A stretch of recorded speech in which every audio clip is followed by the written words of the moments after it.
अस्सलामुअलैकुम बिस्मिल्लाहिर्रहमानिर्रहीम। इमाम महदी का ज़हूर अनकरीब होने वाला है। मुफ्ती अबू लबाबा मंसूर ने अपनी किताब दिजालियात में हज़रत दानियाल अलैहिस्सलाम की तख्तियों के हवाले से लिखा है कि यहूदियों की एक रियासत कायम होगी और इसके 50 साल बाद इमाम महदी का ज़हूर होगा। ज़ाहिर सी बात है कि 1946-47 में इसराइल की बुनियाद डाली तो गई, लेकिन 1973 में जाकर अक़वाम मुत्तहिदा ने मुल्क की हैसियत से तस्लीम किया और इसके झंडे को भी तस्लीम किया, तो हकीकी बुनियाद मुल्क और रियासत की हैसियत से 1973 में समझी जाएगी। इस लिहाज से 2023 में 50 साल पूरे होते हैं, लिहाजा मुमकिन है कि 2024 में इमाम महदी का ज़हूर होगा। नेज़ नसाई में जिस गज़वा की निशानदाही की गई है, जिसमें इमाम महदी की एक जमात खुरासान, अफ़गानिस्तान, मगरबी पाकिस्तान वगैरह से निकलकर मशरक़ी इलाका पर बरसर पेकार होगी, तो हालिया जो ख़बरें आ रही हैं इसकी पेशे खैमा साबित हो सकती हैं। दज्जाल के खरूज के आसार।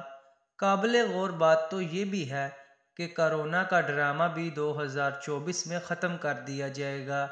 इस पर बाकायदा 24 न्यूज़ वालों ने एक लंबी डिबेट की है और मुल्क भारत में हिंदू राष्ट्र का ऑफिशियल ऐलान भी गालबन इसी साल होगा। और इससे एक साल कबल यानी 2023 में तुर्की पर से पाबंदी भी हटा ली जाएगी, जिसका वाज़े मतलब है कि तुर्की पर जंग मुसल्लत कर दी जाएगी, जिसके नतीजे में कुस्तुनतुनिया कफ़ार के कब्ज़े में जा सकता है। और सऊदी बादशाह की वफ़ात की यह रवायत रही है कि अमूमन वो 90 साल के आसपास ही फौत होते हैं, और इस वक्त मौजूदा बादशाह शाह सुलेमान की उम्र 86 साल है। मुमकिन है कि वो 24-25 तक 90 के आसपास होंगे और खिलाफत उस्मानिया के सकूत के 100 साल भी 2023 तक पूरे हो रहे हैं। नेज़ एक अरब आलिम हैं, शेख सादिक अल मुगलसी अल मरानी, उन्होंने 2024 के करीब ही ज़हूर महदी की बात की है। हासिल ये निकला कि ज़हूर महदी के लिहाज से ये 2 साल यानी 2024 और 2025 काफ़ी अहम हैं। एक बात बड़ी फ़िक्र में डालने वाली ये भी है कि उम्मत के मुख्तलिफ किस्म के गिरोह इमाम महदी को तलाश भी कर रहे हैं। इस आजिज़ के पास ये भी खबर आई है कि मुख्तलिफ जिहादी तंजीमों के फ़िक्रमंद लीडरान इस वक्त बड़े फ़िक्रमंद हैं कि इमाम महदी की क़ियादत में सारी दुनिया में जिहाद शुरू किया जाए, और वो इसके लिए इनकी तलाश में हैं। काफ़ी दिन पहले किसी साहब ने बताया था कि पाकिस्तान के पीर जुल्फ़कार अहमद नक्शबंदी साहब ने हरम में बैठकर कसम खाकर ये बात कही थी कि इमाम महदी का ज़हूर 2025 में होगा, और वो हर साल इसी तलाश में जाते हैं कि किसी तरह इन्हें पहचान सके। एक बात और याद आई, बड़े मज़े की बात है, बंदा मौलाना सज्जाद नोमानी साहब का एक बयान सुन रहा था, जिसमें हज़रत ने सूरत कहफ की तफसीर करते हुए बड़ा अजीब नुक्ता पेश किया। फरमाया कि अल्लाह ने दज्जाल के फितनों का जिक्र सूरत कहफ में किया है, और सूरत कहफ 15वीं पारे के निसफ से शुरू होती है। इससे मालूम हुआ कि दज्जाल का खरूज 15वीं सदी के निसफ पर होगा। आगे फरमाया कि 16वां पारा शुरू होते होते दज्जाल का जिक्र ख़त्म हो जाता है, जिससे मालूम हुआ कि 16वीं सदी से कबल ही ये फितना ख़त्म हो जाएगा। मज़ीद ये भी फरमाया कि अल्लाह ताला ने दज्जाल के जिक्र से पहले ही बनी इसराइल का जिक्र किया है, जिससे ये मालूम होता है कि ये लोग इससे पहले काफ़ी चर्चा में होंगे, यानी इन्हें अरूज मिलेगा।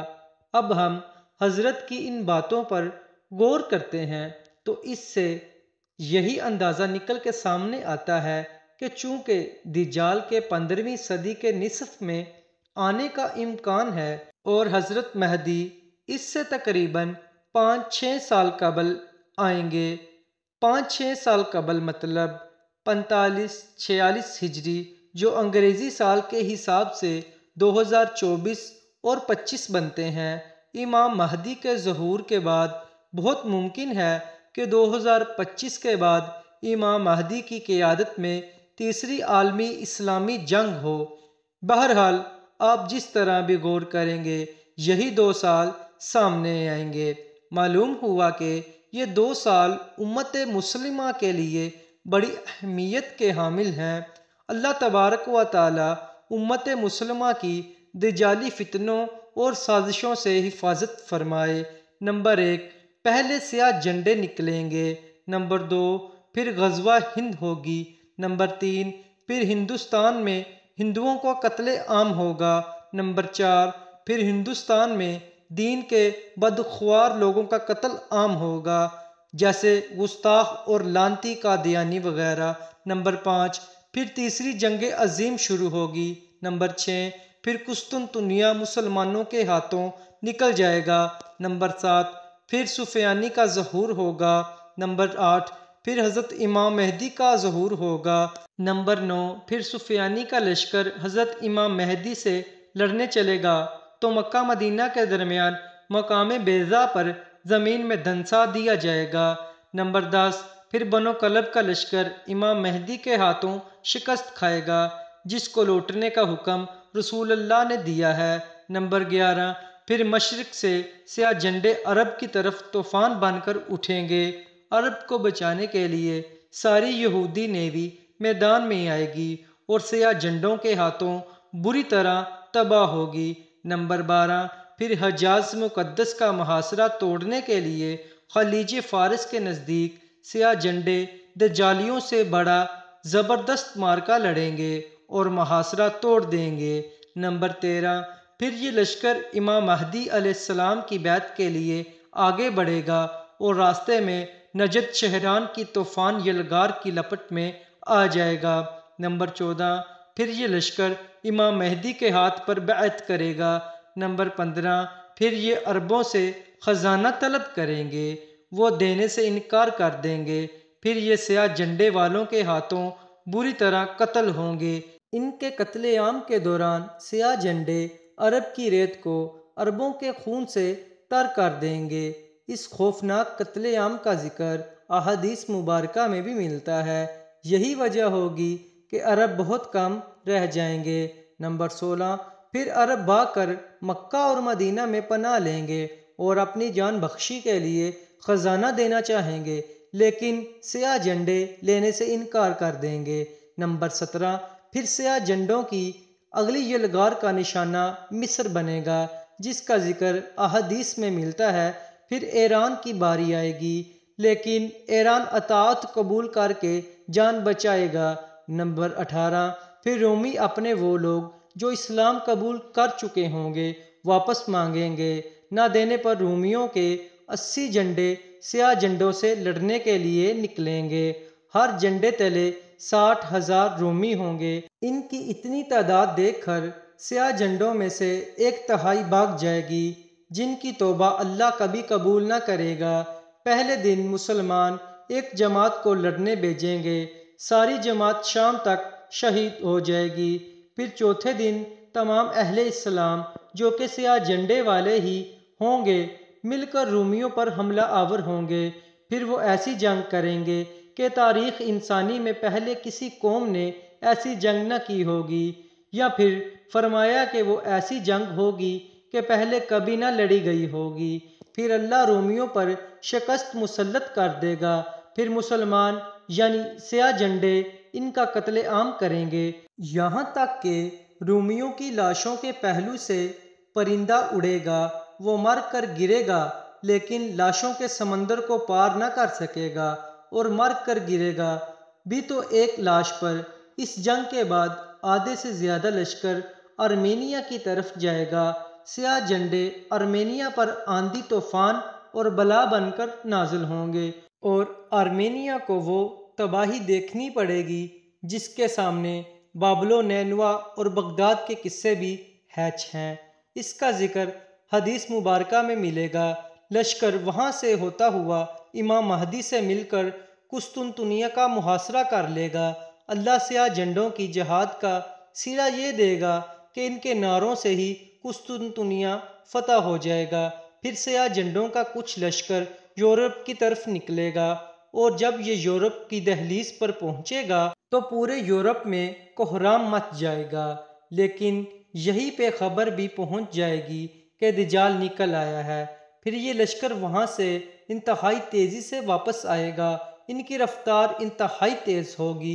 अहदीस मुबारका के मुताबिक ये बड़ा ही सख्त इम्तिहान होगा, इंतहाई सख्त वक्त होगा।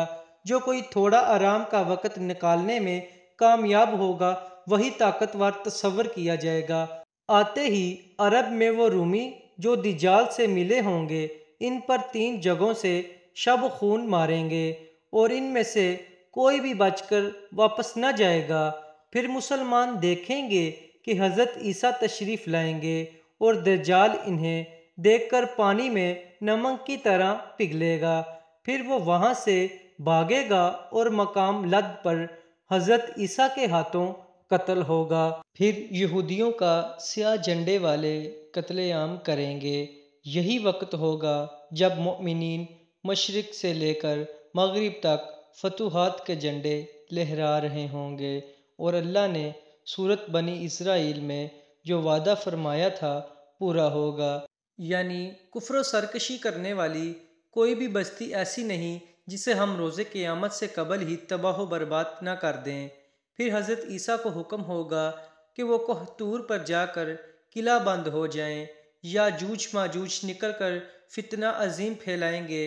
अल्लाह ताला इन पर अपना कहर नाजिल करेगा और इन पर नफा नामी कीड़ा लग जाएगा और हलाक होंगे। फिर 7 साल तक मुसलमान अमन व अमान से रहेंगे। अमन इतना ज़्यादा होगा कि बच्चा शेर को भगा देगा। जहाद ख़त्म हो जाएगा, तलवारें दरांतियाँ बन जाएंगी। शैतानियत तबाह हो चुकी होगी और शैतान को जो क़यामत तक की मोहलत दी थी ख़त्म होगी। फिर एक नरम हवा चलेगी जिससे दुनिया में इस्लाम ख़त्म हो जाएगा। अब हबशी दुनिया पर हुकूमत करेंगे और नफस की हुक्मरानी होगी। एक हबशी टेढ़ी पिंडली वाला, नीली आंखों वाला और ठिगना खाना काबा को गिरा कर पत्थर समंदर में फेंक देगा और खजाना घर ले जाएगा। फिर क़यामत मरहलावार शुरू होगी और तुम्हारे रब के वादे का वक़्त आ जाएगा। फितना दज्जाल बहुत सख्त होगा। इससे हिफाजत के लिए हर जुमा के रोज़ सूरत अल कहफ की तलावत लाजमी करें। गुजारिश है कि इस कीमती मालूमात को अपने तक महदूद न रखें।